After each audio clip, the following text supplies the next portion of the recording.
to about 3 p.m., the land became dark. And Jesus cried out, and just in spite of everything that people had done to him, he cried out and he said, God, forgive them because they do not know what they are doing. And he forgave the people for what they were doing. And finally, he committed his spirit to God, and he gave up his spirit. And when he died, and he died. Sorry, you guys. It's rough.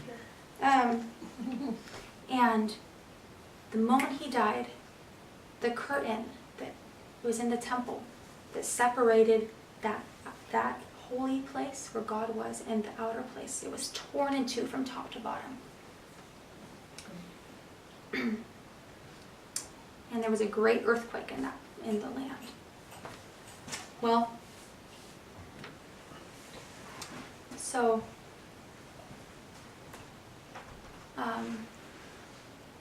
when Jesus had died, his followers and those who loved him came and took his body, and they put him in a tomb that was for a rich man, and they buried him there and rolled a big stone across the front. And the religious leaders, they came to Pilate and they said, when this man was alive, he told his disciples, he said that he was going to rise again on the third day.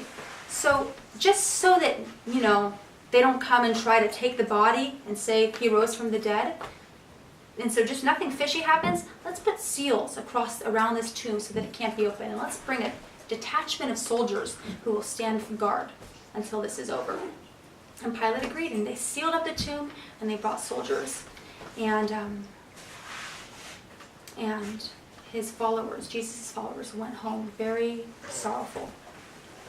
Well, very early on the morning on Sunday morning, while it was still dark, some women went to the tomb. They had some spices and perfumes that they wanted to put on Jesus' body. And they weren't sure how they were going to open the tomb. But when they got there, the stone had already been rolled away, and filled with confusion, they ran inside and looked, and where Jesus had laid he was gone. And suddenly an angel was there, sitting there, and said, "Woman, why are you looking for the living among the dead? Jesus isn't here. He rose just like he said he was going to do. And go and tell the disciples that Jesus has risen."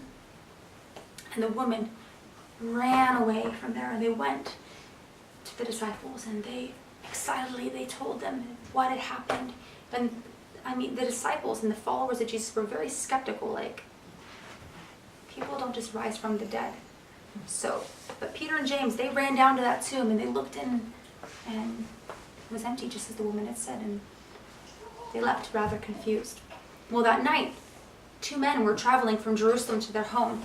It was like a 7-mile walk, and as they were walking, they began talking about everything that had been happening ever since it was just over the weekend. And a stranger came and began to walk with them. And I said, "What are you talking about?" They said, "Are you the only stranger here in Jerusalem? Do you not know what's been happening? Jesus of Nazareth, he was crucified and they killed him, and we thought that he was going to be the one who was going to save us." And then Jesus began to explain to them, starting with Moses and going through all the prophets and showing how everything from their holy books showed how the Messiah and how the Christ must suffer and die, and how he would rise again. And when they got to the town where they were going, they begged did I say the name Jesus? Yeah. Anyways, they invited a stranger in to have a meal with them, and to spend the night with them, since it was getting late. And so the stranger went in. As he broke the bread, suddenly their eyes were open. They realized this was no stranger, this was Jesus. And suddenly he disappeared just like that. And they raced back to Jerusalem, and they went to this room where the disciples were hiding, and they said, "It's true, Jesus has risen from the dead, and he's appeared to us." And they told what had happened, and Jesus suddenly appeared in the room with them. And the disciples were terrified, and they were like, "We're seeing a ghost!" And they were filled with fear when they saw Jesus. And Jesus said, "Don't be afraid. Peace to you. Touch my hands. Touch my feet. Put your hand in my side." give me a piece of fish to eat. Can a ghost, does a ghost have these things? And can a ghost eat? And then Jesus took them to a high hill. And there he said to them, all authority has been given to me. And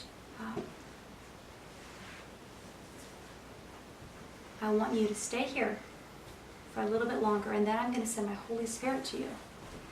And when he comes, when the Holy Spirit comes on you, then you are to go forth from here, and you are to be my witnesses. You are to tell about me in Jerusalem, and go to Judea, Samaria, and to the ends of the earth. And while Jesus was still speaking, he was lifted up in the sky, and the disciples were looking up after him, and even after he was hidden from the clouds. And suddenly an angel appeared, and it said, 2 angels appeared, and they said, what are you staring at? And Jesus, in the same way that he has left, he's going to come back one day, and he's going to judge the living and the dead. But right now, we are at that in-between stage between him going and him coming back. And we have that job of continuing to carry the good news about Jesus to the ends of the earth until he comes back. Amen.